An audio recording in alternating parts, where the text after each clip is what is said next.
Alright, Shalom. I'd like to give all praises honor and glory to Yahweh Ba'Hashem Yahushai, double honor to the apostles and elders of Great Millstone at Ruwell, and salutations to the Akim around the world that pushes truth and sincerity.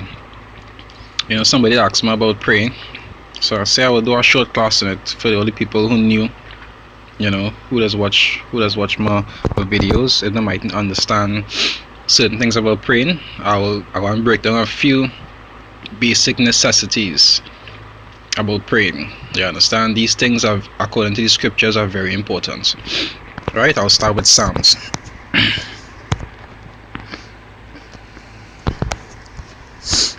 Psalms 111 verse 10. Now I mightn't cover every single thing, but the foundational basic things pertaining to praying and working with the Most High and the whole is what I'm trying to cover, right? And there's one of them. It says Psalms 111 verse 10. It said, the fear of the Lord is the beginning of wisdom, because you must have a fear for the Most High. You must have that fear. It say, a good understanding have all they that do his commandments. His praises endure it forever.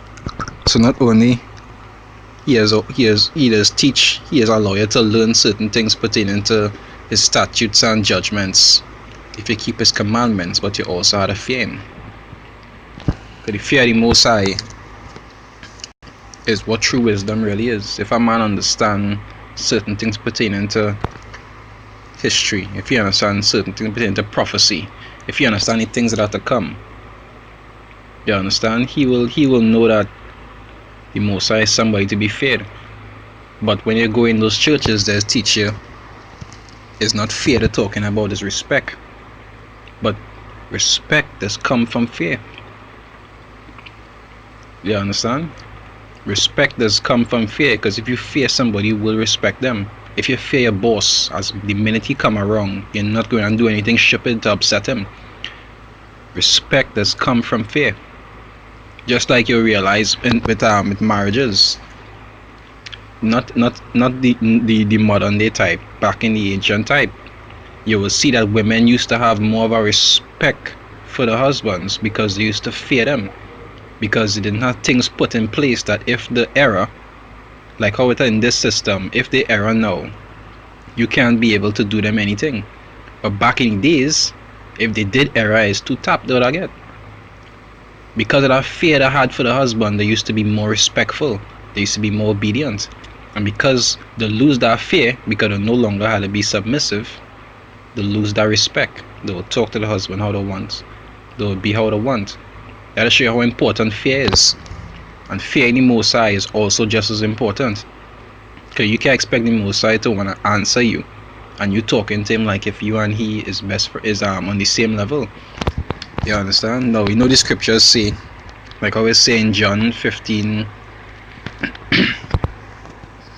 I'll start from 14. It say, ye are my friends if you do whatsoever I command you.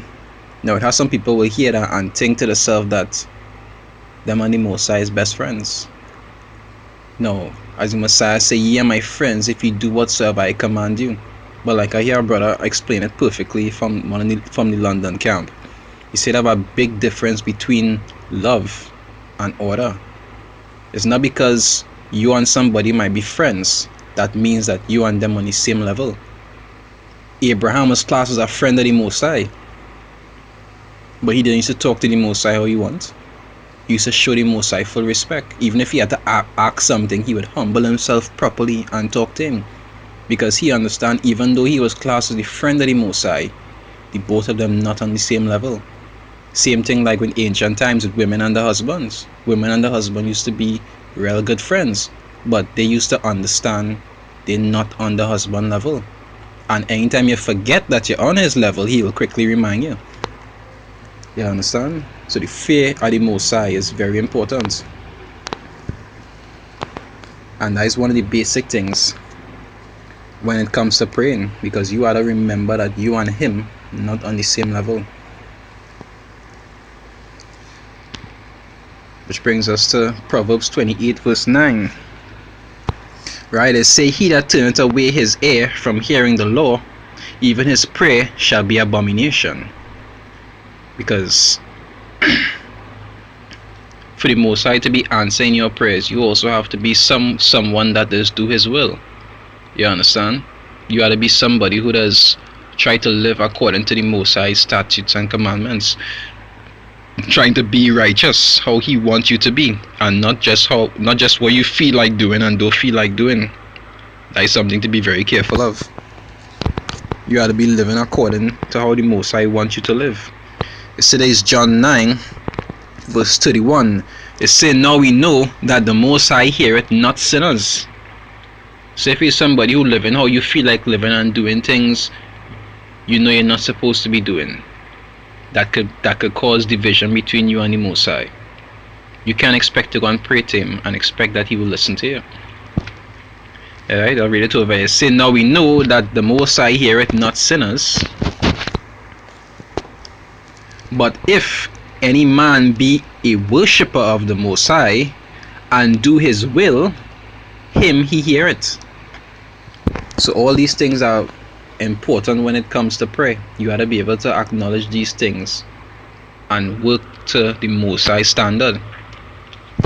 Because just like if you're going to apply for a job, you ought to meet the job's requirements. If you don't have a degree in this and something in that, they don't want you. You understand? They will just tear your application up and throw it away.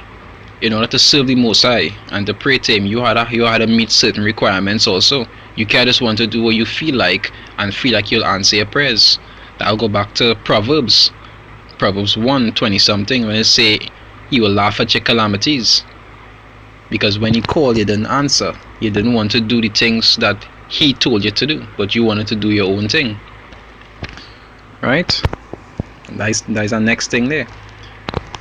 Now let me go to James 4 verse 6, because this is also something important. It say James 4 verse 6, it say, but he giveth more grace, wherefore he saith, the Most High resisted the proud, but giveth grace unto the humble. Because humility also goes into it. Humility and fear does mingle hand in hand. You ought to be humble when you're speaking to the Most High, because you ought to understand, hey, you're not on his level. A matter of fact, you're not on any level unless he say you on that level. Like how you'll see it, have certain men who will come into the truth. If you long in the truth, you'll be able to you'll be able to see it for yourself. There are men who you'll come and meet in the truth, and they will be in the truth for years. They will know all the best breakdowns. They will know all the important things about history. They will actually know that what they're in is the correct thing, and just because they're proud and they're thinking highly of themselves and they want to be high-minded, eventually the Most High just take that away from them, and they will go back from knowing all these real things that you so watch like whoa, and they will go back to saying Jesus. You understand? They forget every single thing they learn, and they just go back into the world being like everybody else, waiting to be destroyed. And pride does have a big part to play in that a lot of the times, because people like to think too highly of themselves, when really and truly we not here because we could say we special in any way. Is the Most High choose to show us that mercy, that we could be able to do his will and pray towards him. Without him showing us that mercy, we just like anybody else. And if a man want to think too highly about himself, or a woman want to think too highly about herself, he could just cast them away, and they'll go back to being like everybody else, waiting to be destroyed. So humility is also something very important when it comes to prayer. You're going to humble yourself. When you're praying to the Most High, be as humble as possible, because he didn't have to give you his name to pray to him. He didn't have to allow you to know where you know, and he don't have to answer you. You have to be as humble as possible and understand these things, because you're not above any other person in Israel to say that you're so special. He gave it to you. It's by grace, through faith, you have what you have. So there's Galatians 6 verse 3. It say, if any man thinketh himself to be something, when he is nothing, he deceiveth himself. But you see, when you're in this system, we just teach you the opposite to that. It is trying to make you feel all special about yourself. But really and truly, you're supposed to be humble. As humble as possible. Because if the Most High see you're being proud, he'll resist you, meaning he'll push you one side, cast you out. You understand? You must be as humble as possible. And all these things I've stated so far, all these things are how a righteous person is supposed to be. Right? Now I could go into what? Praying. Alright? As I scroll through Matthew 6, I feel I'll do a video on charity after. Yeah, I feel I'll do a video on charity after. Right. Say Matthew 6 or 7:5, right? It say, and when thou prayest, thou shalt not be as the hypocrites are, for they love to pray standing in the synagogues and in the corners of the streets, that they may be seen of men. Because you're not supposed to be praying in public for people to see. You understand? It say, verily I say unto you, they have their rewards.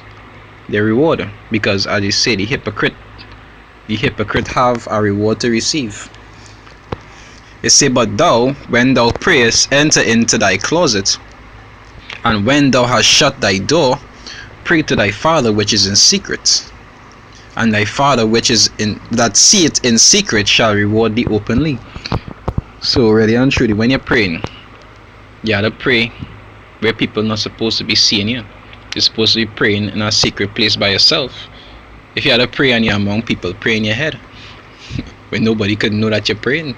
You understand? You're supposed to be praying for people to see and be trying to be a spectacle for people.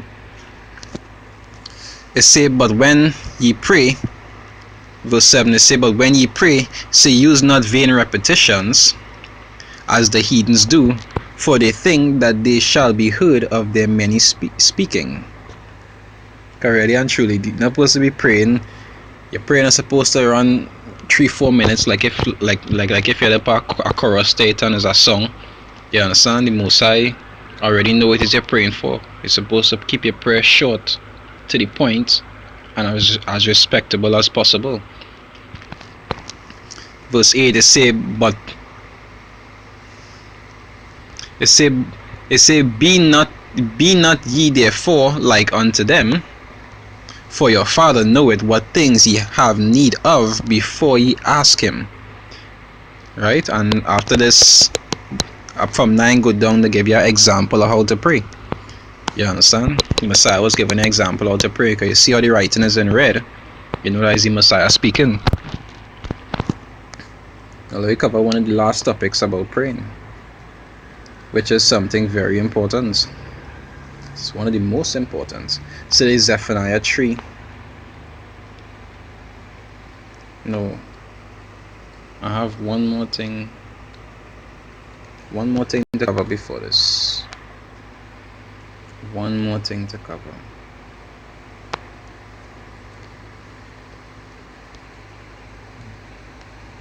So I'm wrong just now.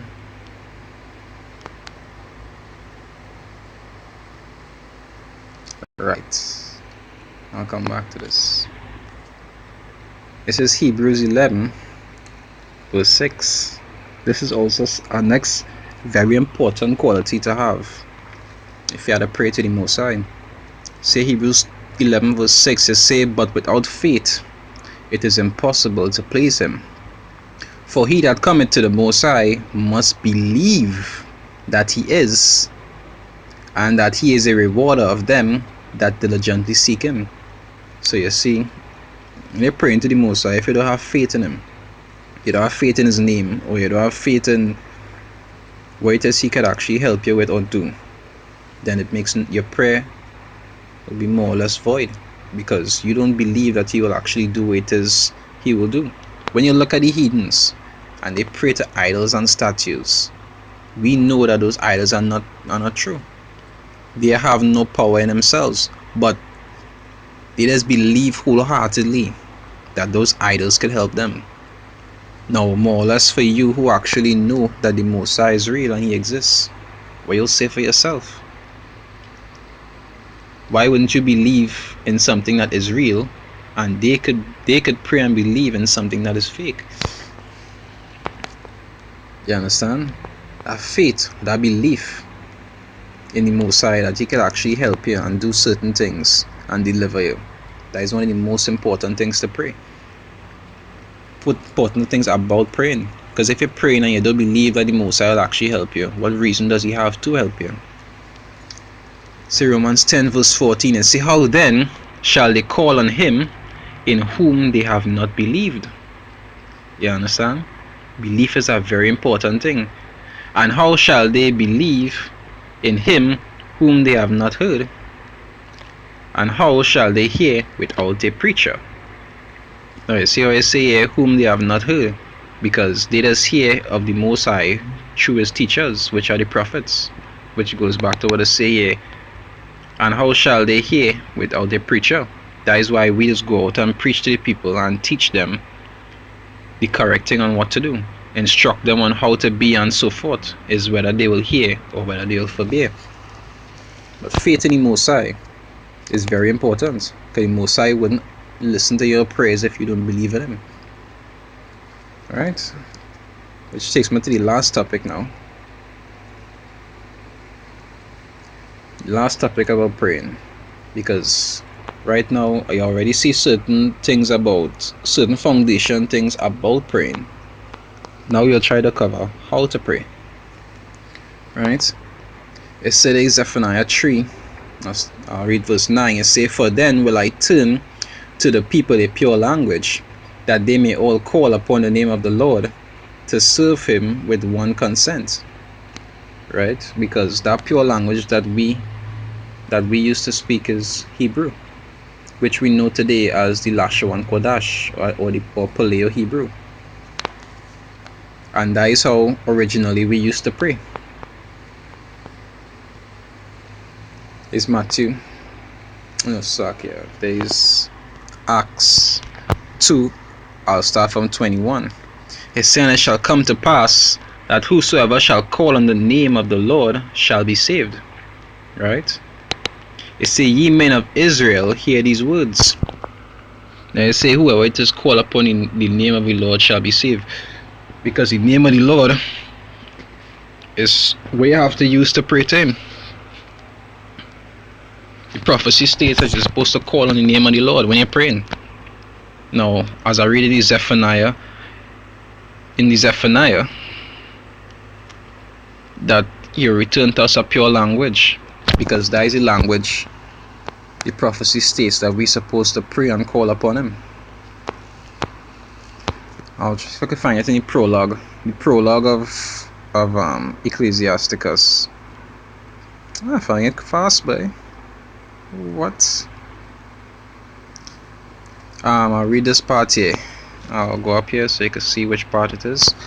Right. It say, wherefore let me entreat you to read it with favor and attention, and to pardon us wherein we may seem to come short of some words. You see, which we have labored to interpret. Now this is the scholars that came together to interpret the Bible under the supervision of King James. Right? It say, for the same things uttered in Hebrew and translated into another tongue have not the same force in them. You understand? So that is the reason why we just go back to the Hebrew. Not only because the prophecy states that we have to call upon His name the correct way, but the original way, which is in the Hebrew, is the most powerful way to call upon Him because it's unchanged. You understand?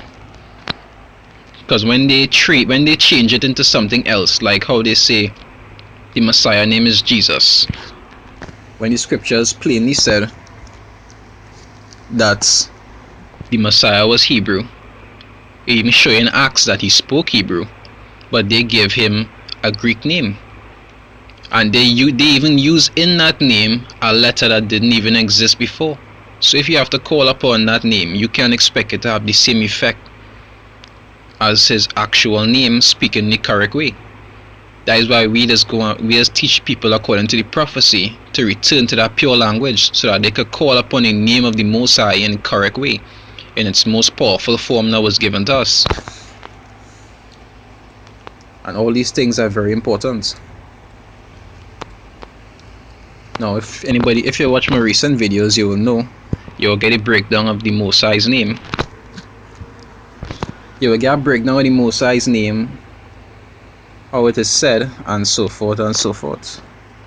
Right? So the Most High's name is Yahweh, and his son's name is Yahweh Shai. You understand? Now some people that say Yeshua, Ahaya, and all kind of foolishness. You understand? The Most High's name is Yahweh, and his son's name is Yahweh Shai. Now how we pray in Hebrew, let's say, I'll give you a little foundational idea of how to pray. It says Kal. Kal equals all. Halal. Like you see, Muslims talk about this halal meat. Halal, the word halal means praise.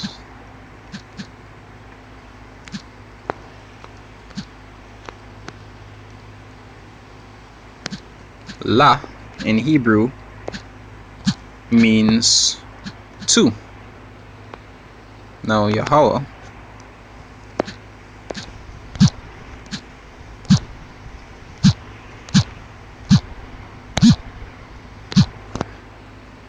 is the Father. Bahasham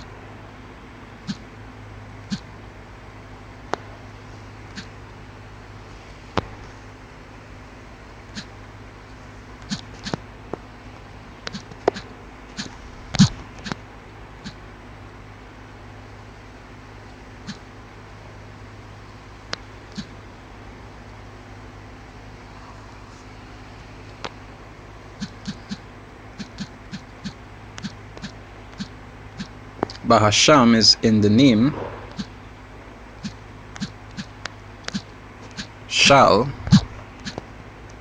means of, and Yahweh Shai is his son's name, right? Now, as I go through it here, you say Kal Halal La Yahweh Bahasham Shal. Bahasham Shal Yahweh Shai. Say all praises to Yahweh, which is the Father, in the name of Yahweh Shai, because the scriptures say you're supposed to pray to the Father through the Son, right? So let's go. Kal, all, halal, praise, la, to Yahweh, the Father, Bahasham, in the name, shal, of Yahweh Shai. Now that is usually how it is open a prayer or start a prayer, right? And at the end of the prayer,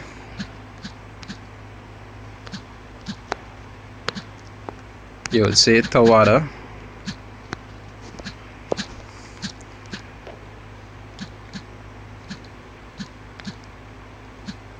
which means thank you.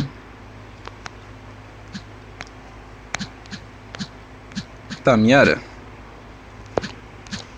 which means always, right?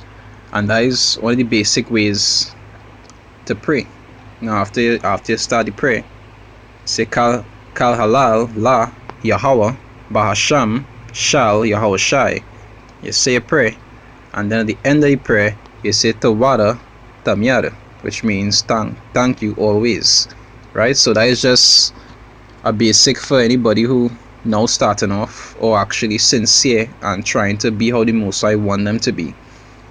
You know, that is a basic idea of how to pray, and also before it, some basic ideas on things that you have to work on within yourself if you really want to be accounted worthy for the Most High to actually hear your prayers.